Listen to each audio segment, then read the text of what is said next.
So there's a car that's got Porsche directly in their sights. Designed in Scandinavia, it's the same size as the Porsche Taycan Cross Turismo. It will do 0 to 62 in 3.8 seconds, with a performance variant hinted at less than 2 seconds, and a plus variant for extra range of over 1,000 kilometers, all for less than $60,000 US. Now that's got to be worth investigating. Is it fact or fiction? I'm Ed, and this is evpeasy. Well folks, the Zeekr 001, is it just a design study, or will it make it to production? The truth is, they've been making it since October 2021. They've built about 40,000 units, and they plan to build a total of 70,000 units in 2022 alone. They're on their way to achieving that target already. So I want to do a series of videos about how manufacturers do it differently. I'll be including things like Zeekr, Neo, Fisker. So if you're in Europe or North America, I can tell you that these brands, manufacturers, are well on their way to producing vehicles. This video will be dedicated to the Zeekr 001, a fantastic kind of shooting brake, they call it, for $60,000 US for the top spec model. That's well worth it. So then, Zeekr 001, the Plus model, 1,000 kilometers range, charge it in 10 minutes. This is a follow-on from the previous video. If you haven't seen it, there's the little link. Don't buy an EV until you watch this. So in my previous video, it went viral. It's about 380,000 views at the moment. If you haven't seen it, go back and look at it. All about new cell-to-pack technology. It was a press release by CATL, C-A-T-L, outlining their new killing inside battery tech. This is blade technology, using both LFP and NMC technology. The chemistry has not changed, it's the packaging. They have 4 times the surface area to cool the batteries whilst charging. These packs can withstand up to 600 kilowatts of charging capability. Now, there might not be any commercially available and widely distributed chargers at that, but they are at the development stage and they are there. That means a 100 kilowatt hour battery could charge from empty in 10 minutes. That's what that is. That's lightning fast. Even at current 350 kilowatt charging capabilities, you're looking at about 15 minutes to add 100 kilowatt hours, and 10 to 80% in about 10.5 minutes. So even with the current charging structure, these vehicles with 600 kilowatt charging capability will max out the chargers, not the batteries, which seems to be what's happening these days in a lot of the electric vehicles that are on the market. So back to the Zeekr brands then, part of the Geely Automotive Group. If you haven't heard of those, they're probably one of the largest manufacturers that you've never heard of. They have absorbed Volvo, Polestar and Lotus, to name but a few. If you've jumped into an electric London taxi, the London Electric Vehicle Company, that's part of the Geely Group as well. So Geely, the parent group, are 35 years strong this year. Zeekr themselves were formed in March of 2021. They announced the 001 the month later, and it's a rehash of the Lynk & Co. Zero project, hence the 001.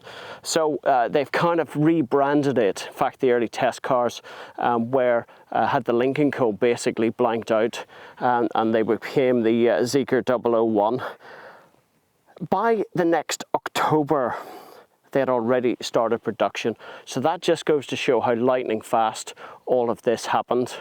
And up to kind of August 2022, they're just shy of 40,000 units in production.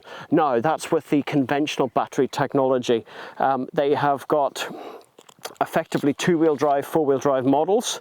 So Geely hope to produce, get this, by 2025, 3.65 million units across Geely Auto, Lynk & Co, Geometry and Zeekr. Zeekr alone are hoping to produce 650,000 units annually by 2025. And of course, I mentioned the 70,000 already for 2022. So be under no illusion. These guys have got global domination effectively in their sights.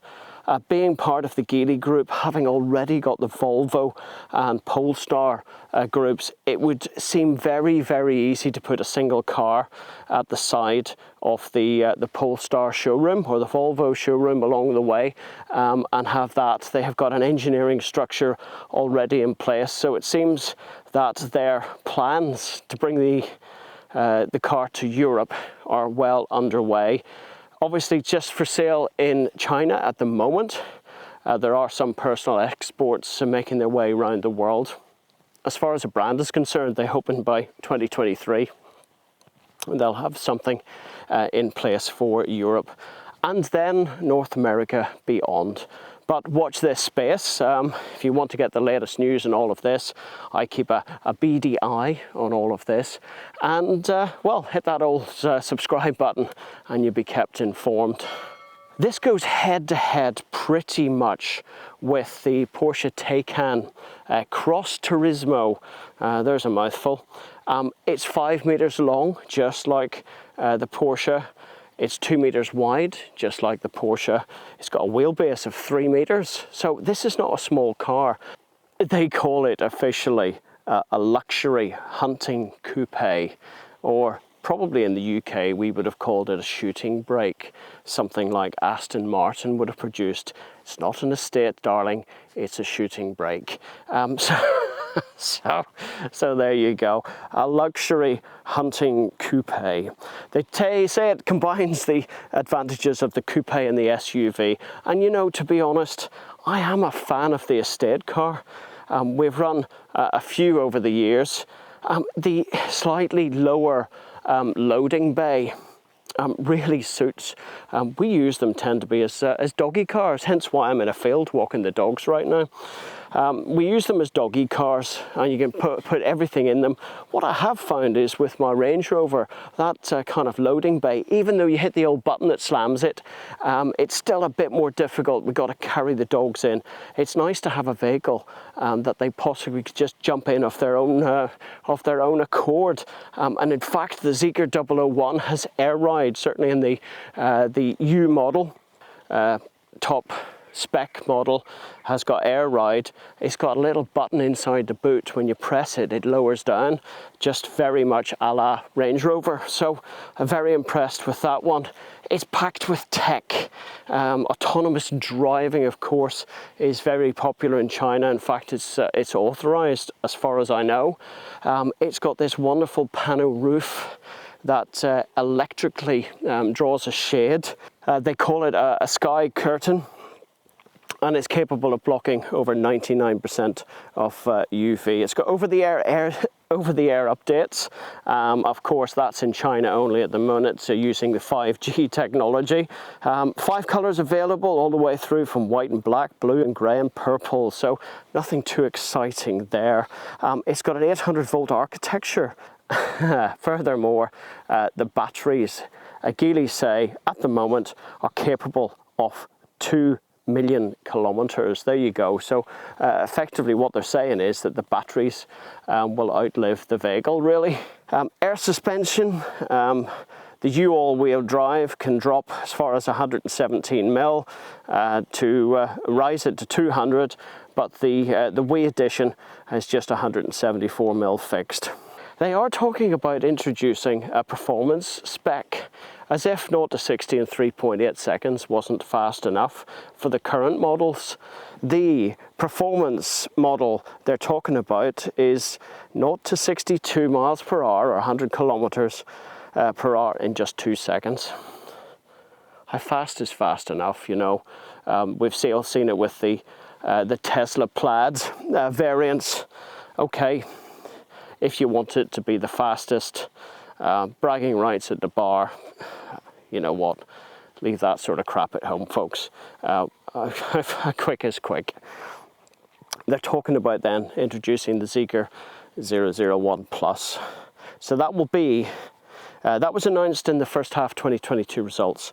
They plan to launch it on the second half of 2022. It will have longer range than the 712 kilometers that the current range has. And you know what, take that, that's Chinese ratings. Probably reduce that into the real world by at least 20%. They're talking about 1,000 kilometer technology in this plus range, and it will have the Catal killing inside batteries that I talked about in the last video. In China, they have started introducing subscription services for these vehicles. Fisker Inc. will do the same for their Ocean models and pairs, whereby you've got short-term releases with no deposits between 1 and 12 months. Obviously, the shorter the term, the probably more expensive it's going to be. That tends to be the way with subscriptions. But Zeekr have introduced that as well. They've even done even shorter times, like 3-day, 7-day, 15-day leases. So if you want to go on holiday, you want a car with a bit of range, and you want to enjoy something new, then that may well be a way to just enjoy your 001. So let's talk about the drivetrain. 800 volt architecture. It's got intelligent drive. It can run full-time rear, full-time four-wheel drive, or a timely four-wheel drive setup where it adapts to the conditions. It's got DTCS, distributed traction control system, so that's effectively maximizing the traction from the two motors. They're split 200 kilowatts each, front and rear. If you get the rear drive, it's just the one 200 kilowatt motor. They can spin up to 16,500 RPMs, and they're 97% plus efficient. U models, the higher model, spec model, has got air suspension. They've got variable steering ratios. They've got an immersive light sensing cockpit. It looks absolutely stunning and can actually pulse with the music. Talking of which, Yamaha have got involved with a surround sound system for the 001. So you can be guaranteed that is absolutely fantastic inside and out. Heated and cooled seats at the front, heated seats at the rear. The rear seats, they recline slightly as well in the 2-seat configuration at the back, and of course there is a 3-seat bench seat available as well. In the front, this is kind of where development is needed a little bit with the infotainment. It's lightning fast with a lightning fast processor. However, it's Chinese only for the moment. Obviously, as it rolls out into Europe, that will be enhanced. And because of the development has been so rapid in this, there have been various over-the-air updates for various teething troubles that they've had. But you'll be guaranteed by the time it gets to Europe, and certainly a year down the line, they should have had a lot of that ironed out by now. So up front, they've got a 15.4-inch screen in the center, 5.7 in the rear to control things like the heated seats, the HVAC controls and the music. They've got a 14.7-inch HUD, a head-up display, and that'll give all sorts of information, speed and range and navigation, and kind of like 3D enhancements for driving. And then in front of the driver, they've got an 8.8-inch instrument binnacle for all the essential stuff in the front. It's a sumptuous place. If you can get Porsche performance, Porsche ride quality, hopefully Porsche handling, but it outstrips the Porsche Taycan on range, big time, and at a fraction of the cost. Now that starts to make it interesting. I've always liked the Cross Turismo concept because of its flexibility. I think that's probably the way I would like to go as opposed to an SUV. And if all this comes to fruition, we're going to have a very interesting little car on the market. Now, there are lots of things over the horizon, and I'm going to continue on with how manufacturers are doing it differently. We'll have a look at Neo next. We'll have a look at Fisker and the Fisker Ocean, Fisker Pear, Fisker Ronin, and the Fisker Alaska. So stay tuned. I'm enjoying doing all of this stuff. Again, I cannot get any of these vehicles unless I get the subscribers. And there are fewer than 1% of viewers actually hitting the button to subscribe to the channel. Now, whether you like it or not, that's the way YouTube works. That's the way the automotive industry works. So if you would like to see me put my knowledge to the test, my skills, and review some of these things as and when they become available. So if you're an EV manufacturer watching this, or you're just liking the content that's coming along, hit the subscribe button, please, please, please, because it makes a huge, huge difference. So thanks for watching. Until the next time, all the best now. Bye-bye.